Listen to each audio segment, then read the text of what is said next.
The sky hung low like a worn-out tarp stretched across the bones of the canyon. Dust whispered in the wind, curling up from the brittle grass and baked red earth. There wasn't a single bird in the errantly silence, the kind that settles in. The lungs before a man realizes he's holding his breath. Silas.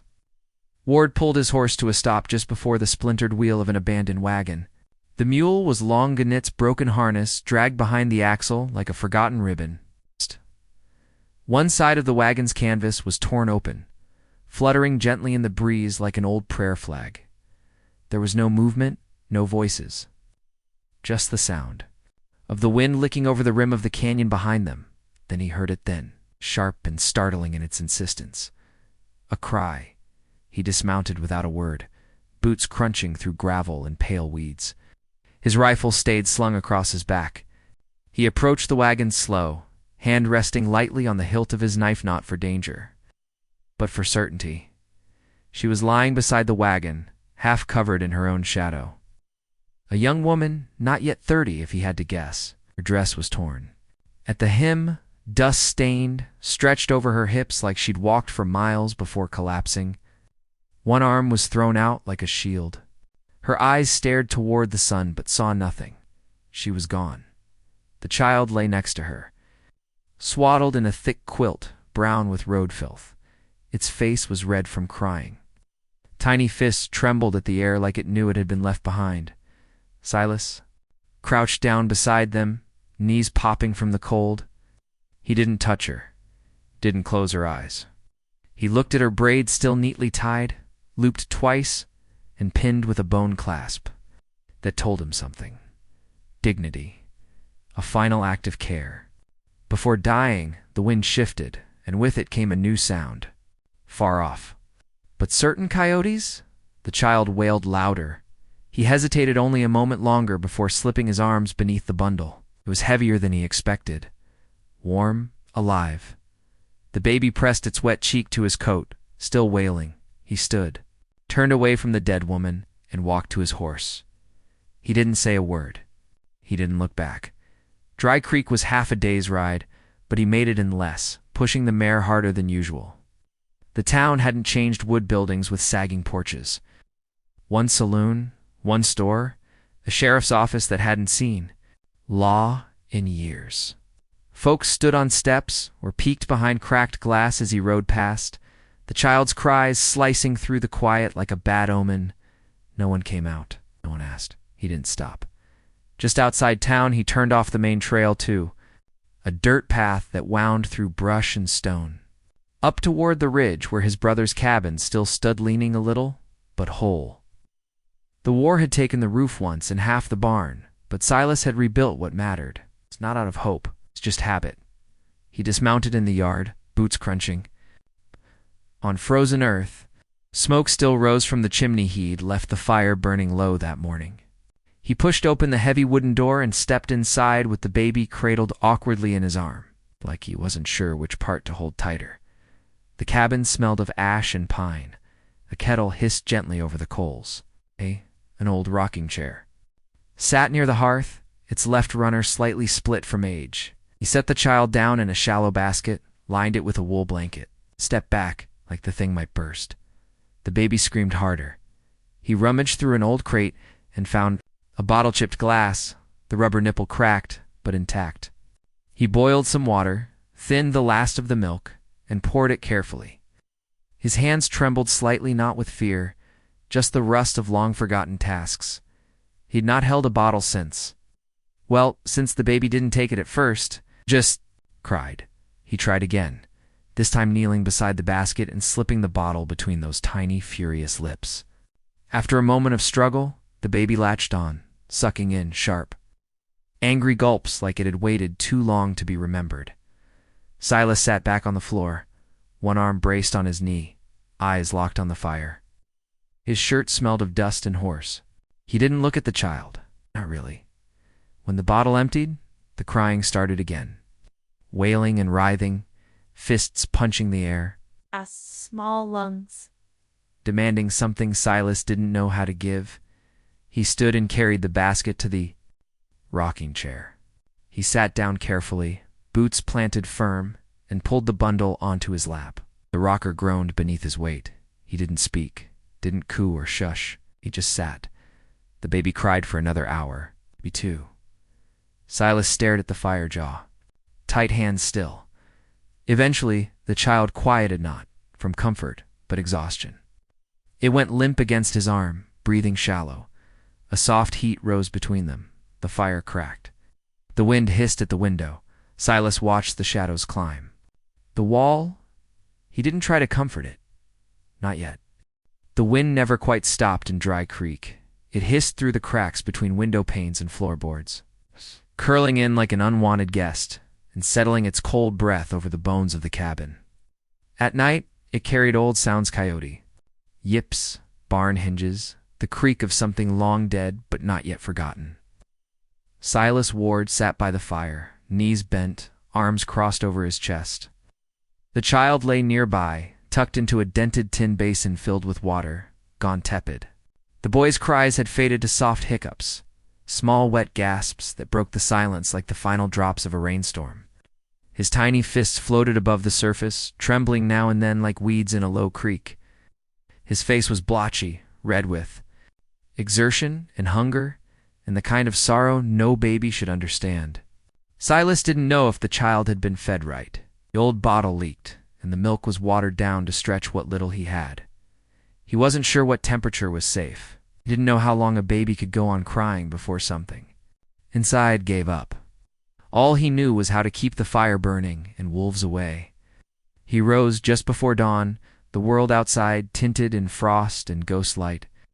He dug the grave beneath the cottonwood where his brother once laid his stillborn girl. The same shovel, the same dirt. It clung to the blade like it remembered. He worked in silence, his breath short and white, hands numb and blistered. He wrapped the young mother in the blanket she had died beside and laid her gently in the earth. There was no priest, no scripture, only wind and wood, and one man who had buried too many people in cold ground. He took the wedding ring from her hand, small, delicate, engraved with initials worn down by time. It wouldn't fit on the baby's finger. Instead, he strung it on a piece of leather and tied it carefully around the child's neck. He carved the name unknown into the wooden cross with the same pocket knife he once used to carve his name into a church bench. Ah! The wood splintered near the top, and the letters weren't straight, but they held. He didn't cry. That night, the baby cried again, louder this time, as if the earth itself had stolen something he needed. Silas didn't speak. He just sat near the fire, rocking slowly in the old chair. The child lay in the basket beside him, red-faced and furious. Silas touched the rifle leaning against the hearth, a habit more than a threat, then reached into the small box beside. His boots, from inside, wrapped in a square of flannel, he lifted the braid.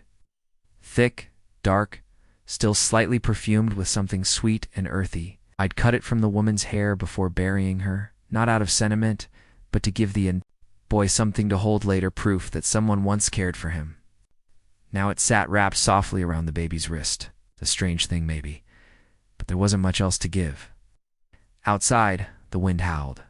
Inside, it was no warmer in spirit. Every board in the cabin seemed to whisper. By week's end, the town had taken notice. A man like Silas didn't go into town often. When he did, it was for feed, salt, coffee. That week he rode in with a baby wrapped in his coat and came out with goat's milk and a sack of rags for diapers. They watched him from their porches, men, with hard eyes and women who whispered behind gloved hands. He heard it plainly. Indian blood. Deserter's brat. Not his kin. No one offered help. He passed the sheriff, who tipped his hat slow and silent, but didn't ask a thing. Reverend Cook looked the other way entirely. Even old Mabel, who had once poured his coffee without asking, pretended not to see him. Silas said nothing. Rode home in silence, the baby pressed against his chest, sleeping between heartbeats. Each night was the same. Feed, bathe, rock, cry. He began muttering small things aloud, not to the child, but into the fire. Things like "stop fussin'," or "this ain't the end of you." Nothing gentle, nothing sweet.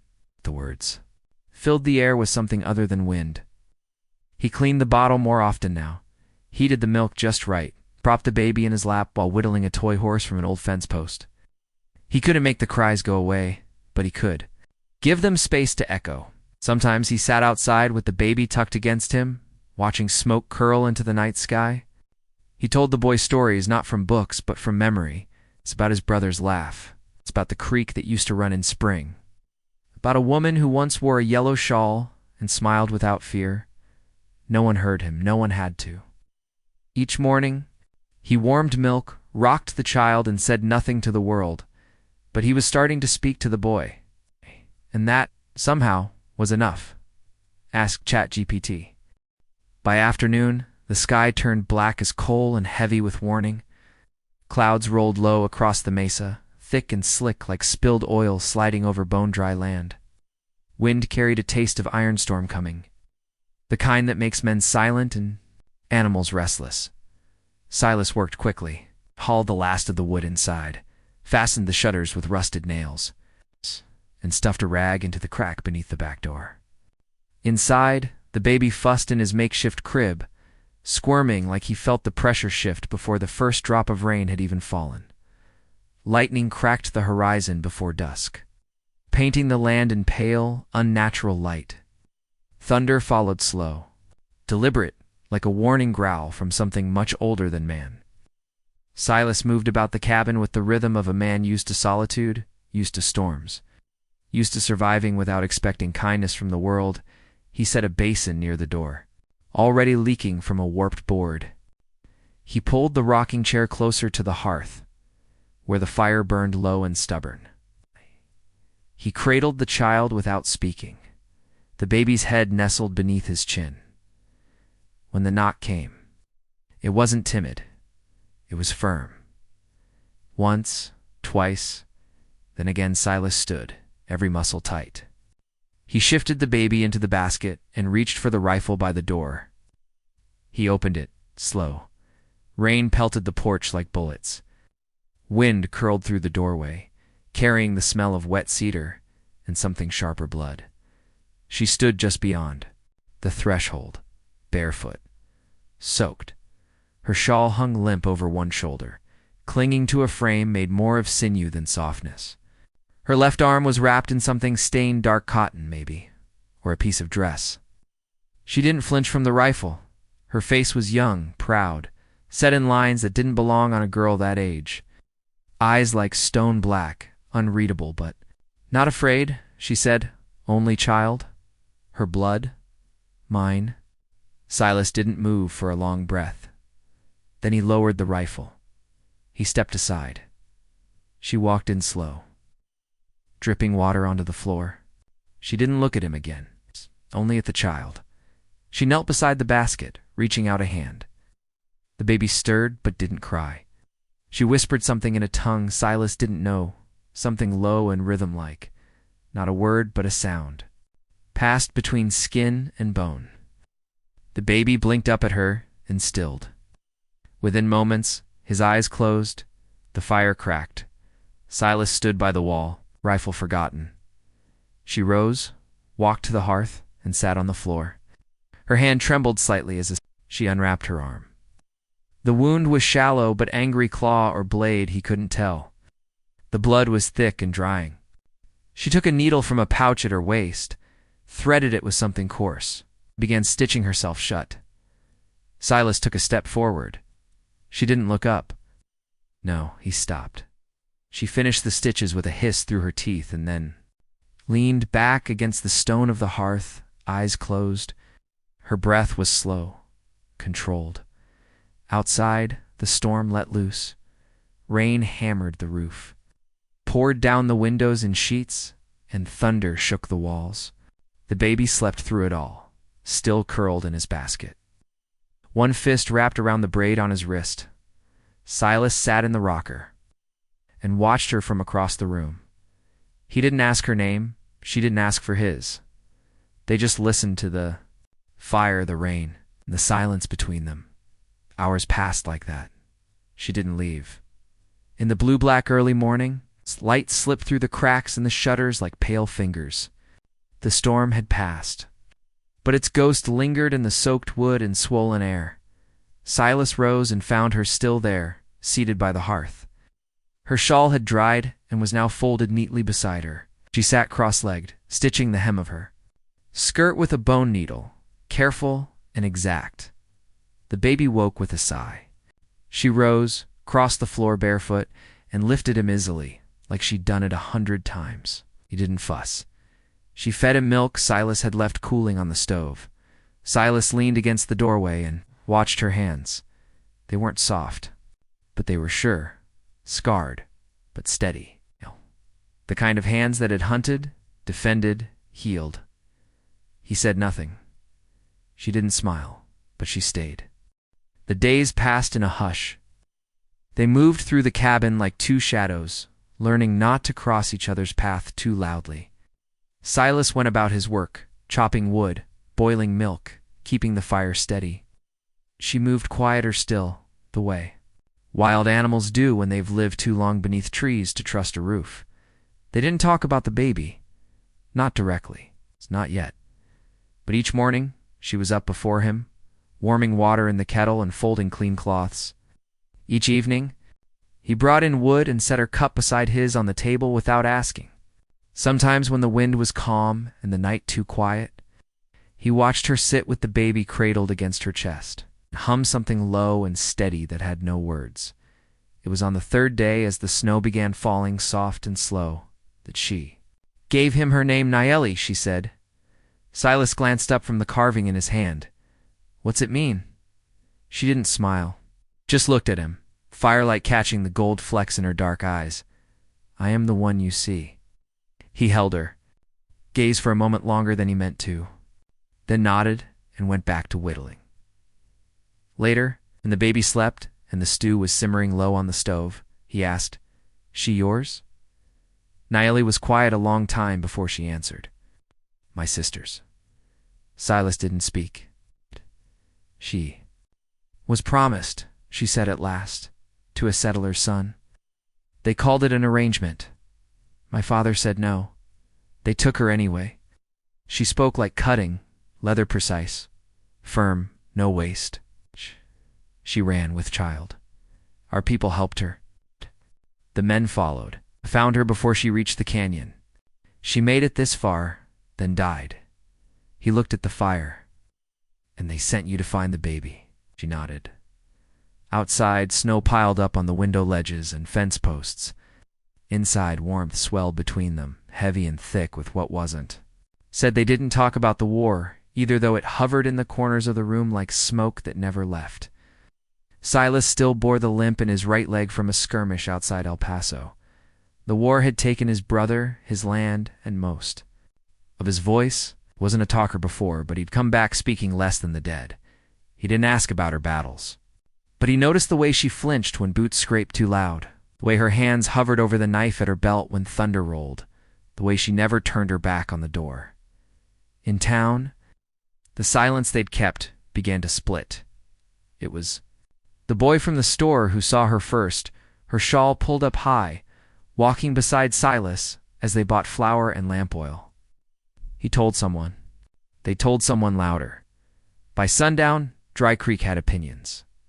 Squaw in the woods, muttered the man with the silver tooth outside the saloon, which hissed Miss Langley behind her kerchief. Thief, said the preacher's wife, clutching her cross. The next day, a rock sailed through their cabin window and shattered the glass above the sink. Oh, baby wailed. Nayeli didn't flinch. Silas picked up the rock, held it in his palm a moment, then set it on the table beside his coffee cup. He didn't say a word. That afternoon, he rode into town and bought a new pane from the blacksmith, fixed the window. Himself reinforced the shutters, sharpened his axe by the back porch as the wind stirred sawdust and judgment alike. That night, the snow drifted against the door, and the fire burned low. He sat across from her at the table. They shared a tin, plate of boiled potatoes and beans. Her shawl hung near the hearth, next to his coat. The baby slept sound in the basket, small pink fists tucked under his cheeks. Silas poured her coffee. She took it without thanks. But their eyes met across the table, and something passed between them. Not affection, not yet, but recognition. She didn't need to be saved, and he didn't need to be forgiven. They just needed someone to stay. The baby burned with fever by dusk. It started with a shiver, a twitch in the tiny shoulders, a faint whimper in the early afternoon. By nightfall, the heat coming off his skin was enough to make the quilt beneath him damp with sweat. His breath came fast and shallow, his cheeks flushed red, and his eyes no longer followed light. Nayeli didn't sit. She didn't rest. She knelt beside the cradle, cloth in one hand, bowl of water in the other, cooling his brow every few minutes. Her braid had come undone. Loose strands clung to her cheek. Her lips moved in silent prayer, not the kind a church would recognize, but something older, deeper, woven from blood and wind. Silas stood in the doorway, fists clenched at his sides. He hated the helplessness. The way his hands were strong enough to split logs and build walls, but useless against a child's burning skin. He wanted to offer something: medicine, words, comfort, but all he could do was watch her work through the night. With the steady rhythm of someone who had nothing left but willpower. The fire roared in the hearth, too hot now, throwing sharp orange across the floor. That was when they heard the hoofbeats. Not many, just two. Slow, deliberate, the kind of arrival meant to draw eyes. Silas stepped outside and met them in the yard, snow crunching beneath his boots. The sky had cleared, leaving stars sharp as nails overhead. The man wore black, preacher's collar, Fort Hope insignia on his coat, tall, sharp-jawed, voice like a blade. "I heard there's a native woman in your home," he said, as though reading a verdict, "and a child. It's taken from righteous people." Silas said nothing. "I'm here for the boy," the preacher continued. "He belongs under white protection. Not with a squaw. It's not with a broken man who buries women without names." Silas didn't move. The wind stirred the snow around his boots. "Tomorrow morning," the preacher said, "we'll take him proper. You best say goodbye." He turned his horse and left. Silas didn't follow, just stared at the dark road long after the sound of hooves vanished. When he stepped back inside, the baby was still crying softly, a rasp now. Nayeli didn't look up. Silas crossed the room, opened the cedar chest in the corner, and pulled out something wrapped in linen. A wedding dress, old, yellowed, the lace still intact, though stiff. His mother's worn once, then folded away like a secret. He laid it on the table, careful, reverent. She didn't understand at first. Her hands paused, mid-motion. "Rise." "Flick to him. Take the boy," he said. "Run. While they're sleeping, I'll draw them the other way." Nayeli sat back on her heels, cloth still clutched in one hand. Her face was pale with fatigue, but her voice came clear. "Don't run," she said. "We stay." The fire cracked, sending sparks up the chimney. Silas looked at her, really looked at the worn muscles in her shoulders, the cracked skin on her knuckles, the way her whole body leaned toward the child like a shield. He saw in her what he couldn't yet name. Not softness, not fear, but a fierce kind of choosing to stay, even when staying meant war. He knelt beside her, slowly. Their knees touched. His hands were still clenched, but his voice cracked open for the first time in years. "I don't know how to keep him," he whispered, "but I won't let them take him." She didn't answer. She didn't need to. The baby let out a small, strained whimper. Silas reached forward and lifted him gently, cradling the child in arms that remembered the weight of grief more than love. He rocked slowly, offbeat. Then he began to hum rough at first, then low and sure, a hymn. One his mother used to sing before war came and took the walls down. The baby's cries softened, then stopped. The fever hadn't broken, but the sleep was real. He passed the child to Nayeli. She didn't speak, but her eyes held him for a moment, quiet fire behind them. Outside, snow fell again, fine, steady flakes. Then footsteps. Just one set, slow, crunching across the yard. Silas stood and crossed to the window. He didn't see a face, just movement behind the trees, a figure watching. The firelight danced across Nayeli's face. Her hands moved over the baby with care. Her eyes never left the child. Silas didn't draw the curtain. He let the watcher see. Let them. No, this was not a house of shame. It was a house of choosing. And they had already chosen. Ask ChatGPT. The sky was silver at dawn, the kind of color that warned of heat to come, but held its breath a moment longer in the cool hush of morning. The snow had melted overnight, leaving damp earth and glistening tracks from boots and horses. Smoke rose. Steady from the chimney inside the cabin, the child slept, his fever finally broken. His chest rose and fell in quiet rhythm. Allie sat beside him, eyes open but still. She'd kept watch through the night. And now the stillness in her wasn't Passette was waiting. Silas stood by the window, jaw set, rifle resting against the wall. He didn't speak when he saw the three riders crest the hill. They didn't bother hiding. The preacher was at the front, dark coat buttoned to the throat, mouth tight with holy purpose.